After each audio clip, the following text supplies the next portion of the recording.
저는 오늘 염려하지 마십시오라는 제목으로 설교를 하려고 합니다. 저는 대학교 졸업 후에 취직의 문제로 굉장한 고통을 겪었습니다. 그리고 또한 개인 사업으로 학원을 했었는데 잘 되기도 했었지만 그걸로 인해서 굉장히 많은 스트레스를 받기도 했었습니다. 그러다가 환경을 통하여 인도하심을 받고 이 자리에 서게 됐습니다. 저는 고민이 참 많았습니다. 어렸을 때부터 나는 왜 태어났을까?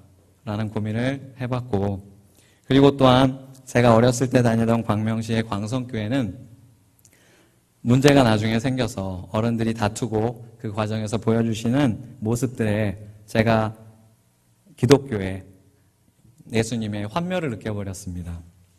그래서 도대체 교회를 다녀서 사람이 무엇이 바뀌나, 교회가 있을 이유도 없고 교회에 다닐 필요도 없다라고 잠정 결론을 내렸었습니다. 마음으로 교회를 떠났습니다. 그러다 재수를 할 때 제가 책 읽기를 굉장히 좋아합니다. 그래서 노량진의 대성학원이라는 곳에서 공부를 했었습니다. 지루해지면 노량진의 국민문고라는 곳에서 이런저런 많은 책을 탐독했습니다. 그러면서 하나님의 흔적을, 하나님의 자취를 그곳에서 탐구했습니다. 성경을 그 고민이 생겼을 때 7번을 읽어봤고요. 천문학, 물리학, 화학, 생물학, 지리학, 역사, 신화, 설화, 종교 여러 부분의 책을 읽으면서 그 안에서 하나님의 흔적을 찾아 헤맸습니다. 그래서 내린 결론이, 그래, 하나님이 계신 건 인정한다. 하지만 하나님은 더 이상 이 세상에 관심이 없으신 것 같다. 아니면 힘을 잃으신 건가? 라고 생각했었습니다. 무엇이 답인가? 하나님이 우리를 사랑하신다고 하는데 알 수가 없구나 라고 생각했었습니다. 그러면서 교회를 멀리하고 부모님이 개척교회에 가셔서 개척교회의 청년부 회장을 했었습니다. 하지만 마음으로는 이미 멀리 떠나 있었고, 군대를 가면서 완전히 자유로워져서 나하고 하나님하고 도대체 무슨 상관이냐, 하나님이 예전에 나에게 해주신 것은 다 잊은 채로 살아버렸습니다. 근데 지금 생각해보니 참 배은망덕한 것 같습니다. 하나님은 심한 장난꾸러기였던 저에게 공부를 잘할 수 있는 집중력을 중3 겨울 때부터 주셔서 어느새 저는 전교 1등이 돼 있었고, 서울대에 샤프를 묻어놓고 그걸 나중에 찾으러 갔었는데 결국 못 찾았습니다. 어쨌든 회장을 중간에 해야 되는 것 때문에 그 공부를 계속 잘하진 못했습니다. 그러다가 공부하기가 싫어서 전교 400등까지 다시 추락을 했는데, 재수하는 동안 다시 회복을 시켜주셔서 나름 명문 학교를 들어가게 됐습니다. 근데 그렇게 잘해주셨는데도 그때는 열심히 기도를 했죠. 하나님께서 응답을 주셨고요. 그랬는데 그 모든 은혜를 잊어버린 다음에 군대에 가서, 그리고 또한 대학 졸업 후에 사회 진출할 때 제 마음이 너무나 불안해지고, 그리고 또한 신앙을 잃어버리니까 하나님한테 그런 태도를 가졌습니다. 여러분도 하나님께서 주신 많은 좋은 은혜들이 있으실 것입니다. 근데 그 받은 은혜가 식어지고 받았던 것이 너무나 가물가물해져서 여러분의 마음 가운데 혹시, 또는 여러분의 식구들의 마음 가운데 혹시 하나님이 나와 무슨 상관인가? 하나님이 나를 사랑하시나? 하나님이 내 인생을 인도하시나? 라는 그런 생각을 가지신다면 이 시간 하나님에 대해서 다시 한번 알기 원합니다. 많은 사람들이 삶을 살아가다 보면 항상 부딪히는 질문이, 내 삶이 도대체 어떻게 될까라는 것이 너무나 궁금한 것입니다. 내 삶이 어떻게 될까? 나중에 가난해지면 어떻게 하지? 결혼을 제대로 못하면 어떡할까? 좋은데 취직 못하면 어떻게 되지? 취직해서는 다음번에 진급할 수 있을까? 월급이 언제 인상될까? 회사에서 잘리면 어떡하지? 사업을 하면 이번 달에 얼마나 수입이 들어올까? 수금이 빨리 돼야 되는데. 라고 여러 가지 고민과 근심이 많습니다. 우리는 삶을 살아가는 동안 이런 많은 고민과 근심이 생길 수밖에 없습니다. 하지만 오늘 우리가 읽은 것처럼 성경에서는 너희는 마음 가운데 근심하지 말라.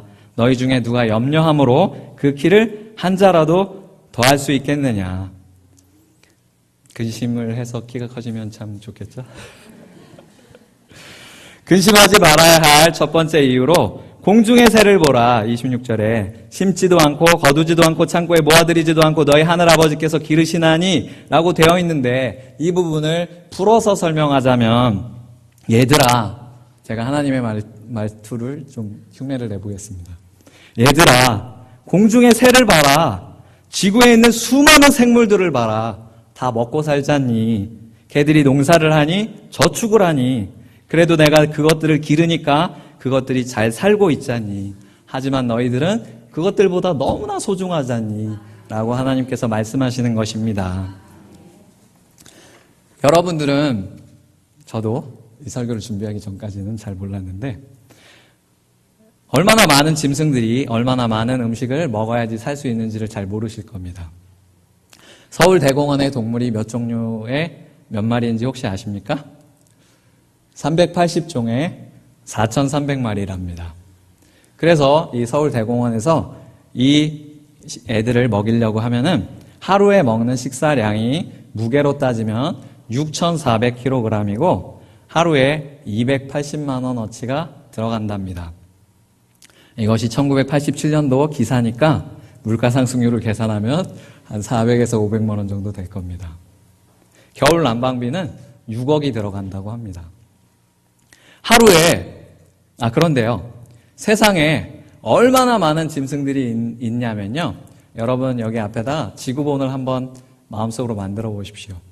그리고 그 지구본에다가 닭을 생각해 보시는데, 닭이 무려 350억 마리 있습니다. 돼지는 40억 마리, 개는 20억 마리, 고양이는 15억 마리, 지구상에 존재하는 곤충들은 100경 마리 있습니다. 하루에 도대체 얼마나 많은 돈이 있어야지 이것들을 먹여 살릴 수 있을까요? 또한 하루에 얼마나 많은 난방을 해야지 이 녀석들을 겨울까지 살려줄 수 있겠습니까? 하나님께서 그것을 다 하시는 것 아닙니까? 그러면 짐승들이야 그렇지만 사람들은 굶어 죽잖아요 라고 또 마음 가운데 생각하시는 분이 있을 수 있습니다. 여러분, 우리 창조의 순서를 한번 다시 되새겨보기 원합니다. 하나님께서 세상을 만드실 때 순서대로 만드셨습니다. 제가 신대원 지금 3학년인데 전도사가 공부하는 학교를 신대원이라고 합니다. 신대원 입시 볼 때 제가 이렇게 순서를 외웠습니다. 저를 따라서 한번 말씀해 주십시오. 빛, 궁, 땅, 해, 조, 사. 한번 따라해 주세요. 빛, 궁, 땅, 해, 조, 사. 이게 창조의 순서입니다. 창세기를 보시면 첫째 날에 빛과 어둠, 둘째 날에 궁창, 셋째 날에 땅과 채소, 넷째 날에 해와 달과 별, 다섯째 날에 조, 그러니까 새와 바다짐승, 생물, 여섯째 날에 사, 사람과 땅짐승, 가축, 땅에 기는 것을 만드셨습니다. 여러분, 영화를 보면 주인공이 언제 등장합니까? 나중에 등장하죠. 하나님이 여러분들을 위해서 이 수십억, 수백억 마리의 짐승들을 준비하셨고 100경이나 되는 곤충들을 다 여러분들을 위해서 준비하신 것입니다. 여러분들이 이 창조 세계의 주인공입니다. 그러므로 하나님께서 성경 가운데 말씀하시기를 너희는 그것들보다 훨씬 더 귀한 자가 아니냐라고 말씀하십니다. 그리고 또한 내가 그것들을 먹여 살리듯이 너희들도 먹여 살리지 않느냐라고 말씀하십니다. 또한 들의 백합화를 보라고 하십니다. 30절에 보면 오늘 있다가 내일 아궁이에 떨어지는 들풀도 하나님이 이렇게 입히시거든 하물며 너희일까 보냐 믿음이 작은 자들아 라고 하십니다. 풀이 수명이 1년밖에 안 되죠. 아무리 많이 살아봤자 1년밖에 안 됩니다. 하지만 우리의 목숨은 얼마입니까? 많이 사신 분은 100살이고 또한 우리가 예수님을 믿음으로 우리의 생명이 몇 년입니까? 영생입니다. 그러므로 오늘 있다가 내일 아궁이에 던져지는 들풀도 하나님께서 이렇게 입히시거든 하물며 영생을 받은 너희일까 보냐 믿음이 작은 자들아 라고 하시는 것입니다. 여러분, 하나님의 이름을 아시죠? 하나님의 이름이 무엇이 있습니까? 여호와, 야훼, 아도나이, 엘로힘 등 여러 가지 이름으로 불립니다. 그 중에 우리가 이 시간에 알기 원하는 이름은 여호와 이레입니다. 여러분 어거스틴을 아십니까? 칼빈을 아십니까? 두 분 다 기독교의 훌륭한 위인들입니다. 이분들이 성경을 열심히 읽고 나서 성경 가운데 있는 진리를 이론으로 만들었는데, 어거스틴은 예정서를 만들었습니다. 인류는 영원 전부터 구원의 선택을 받은 자와 받지 못한 자로 나눠져 있다. 모든 인간은 하나님 앞에서 죄인이다 라고 말을 했습니다. 또한 종교개혁의 대부인 칼빈은 이중 예정서를 말했습니다. 모든 사람이 똑같은 상태로 창조되지 않았다. 어떤 사람은 영원한 생명이 예정되어 있고 어떤 사람에게는 영원한 벌이 예정되어 있다 라고 주장했습니다. 근데 이 예정설에는 사람들이 많은 반론을 말합니다. 왜냐하면 우리에게 자유의지가 있기 때문이죠. 그래서 예정설은 운명론이다 라고까지 말하는 사람들이 많습니다. 저는 여러분들의 지금 사람들의 이야기는 접어두고 성경을 보기 원합니다.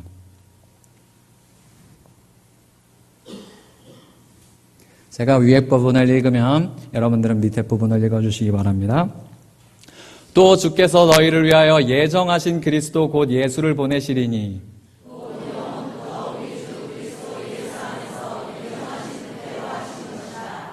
하나님의 권능과 뜻대로 이루시려고 예정하신 그것을 행하려고 이 성에 모였나이다.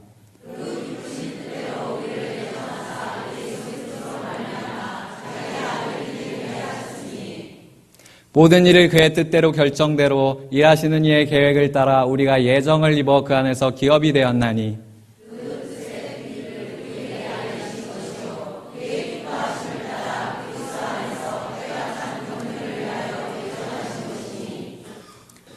바람의 무게를 정하시며 물의 분량을 정하시며 비 내리는 법칙을 정하시고 비구름의 길과 우레의 법칙을 만드셨음이라.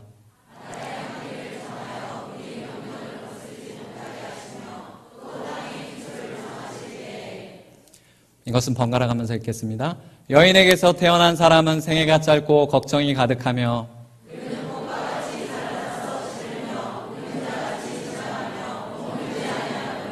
이와 같은 자를 주께서 눈여겨보시나이까? 나를 주 앞으로 이끌어서 재판하시나이까?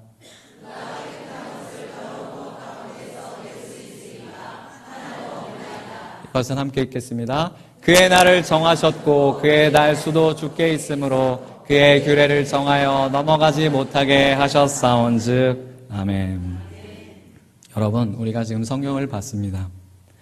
인생이 좀 전에 본 욥기 말씀에 보면 인생이 몇 년, 몇 월에 죽을지를 정하셨다는 것입니다. 그럼 어떻게 죽을지도 결정하셨겠죠. 그리고 그 중간의 삶까지는 어떻겠습니까?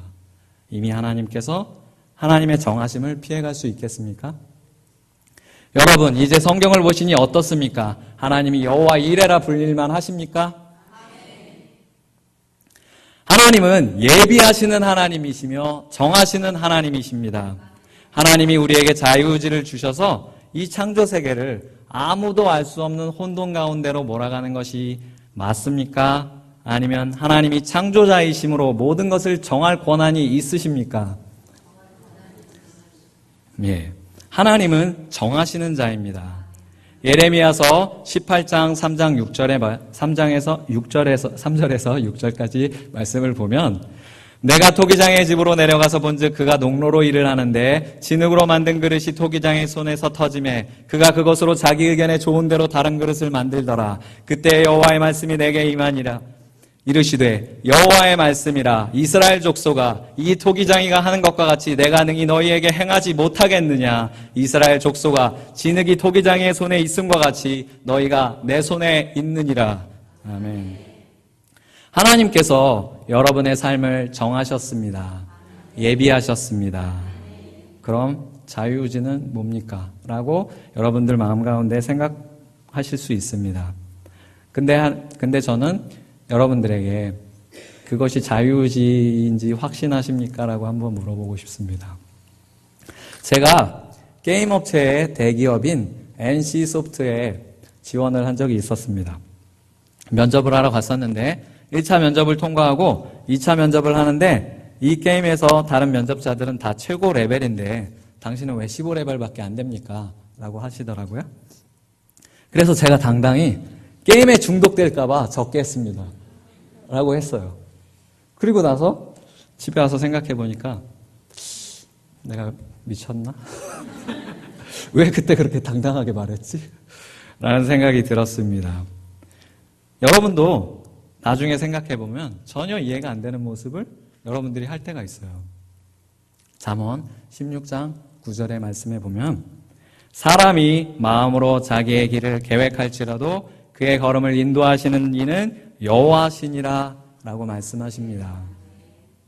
제가 돈 많이 버는 길로 그리고 좋아 보이는 길로 가려고 할지라도 하나님께서 원하시는 대로 인도하시는 대로 그 길을 인도해 주시는 것입니다.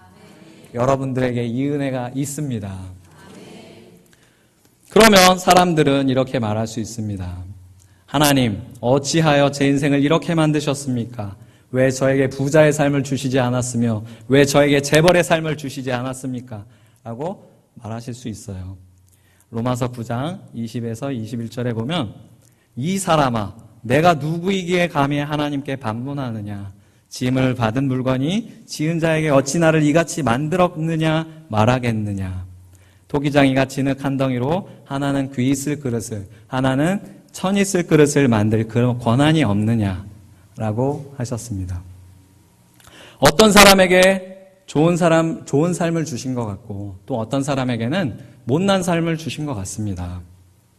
여러분은 말할 수 있어요. 하나님, 어떤 사람은 귀 있을 그릇이고 저는 천한 그릇입니까? 라고 말할 수 있습니다. 하지만 하나님께서는 여러분에게 말씀하십니다. 마태복음 7장 9절에서 11절 말씀해 보면 너희 중에 누가 아들이 떡을 달라 하는데 돌을 주며 생선을 달라 하는데 뱀을 줄 사람이 있겠느냐? 너희가 악한 자라도 좋은 것으로 자식에게 줄 알거든 하물며 하늘에 계신 너희 아버지께서 구하는 자에게 좋은 것으로 주시지 않겠느냐? 라고 말씀하십니다. 여러분 한 사람 한 사람에게 주신 삶이 너무나 좋은 삶입니다. 여러분들이 인정할 수 없거나 아니면 말도 안 돼 라고 생각할 수 있겠지만 하나님께 완전하신 하나님께서는 여러분들에게 좋은 것을 주셨다라고 말씀하십니다. 욥기서에 욥만큼 고난을 당한 사람이 없습니다. 그것도 명백히 하나님이 시키셨습니다. 하나님이 허락한 범위 안에서 사탄한테 고난을 받습니다. 욥이 고난을 당하며 믿음을 잃지 않다가 그 아내가 너 차라리 하나님을 저주하고 죽어버려 라고 말하는 순간에도 끝까지 믿음을 잃지 않던 욥도 어느 순간 좌절해서 하나님을 원망하기 시작합니다.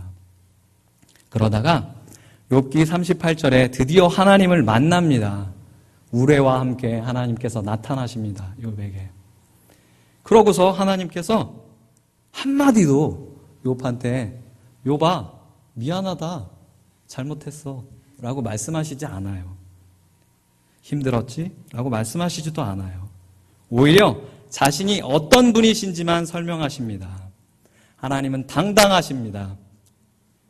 하나님은 여러분들에게 좋은 것을 주셨으므로 당당하실 수 있습니다. 여러분들이 이 창조세계의 주인공이십니다. 영화 속에서 주인공이 끝까지 좌절하면 그건 비극이죠.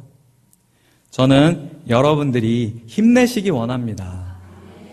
우리들이 이것을 이겨내기 위해서는 하나님과의 교통이 필요합니다.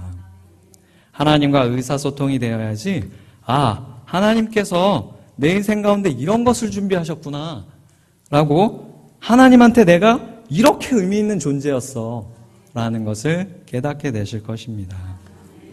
하나님께서 어머니를 통해서 태어난 모든 인생의 삶을 정하셨는데 그 정하신 것을 일부의 사람들에게는 가르쳐 주십니다. 요엘서 2장 28절 말씀해 보니까 그 후에 내가 내 영을 만민에게 부어주리니 너희 자녀들이 장래일을 말할 것이며 너희 늙은이는 꿈을 꾸며 너희 젊은이는 이상을 볼 것이며 라는 말씀이 있습니다. 여러분들이 기도할 때 이런 일들이 일어날 것입니다. 다 같이 저를 따라서 한 번만 해주십시오. 여호와 이레 하나님, 하나님께서 여호와 이레 하나님이심을 믿습니다. 저를 도와주셔서 근심하지 말게 하여 주시옵소서. 아멘.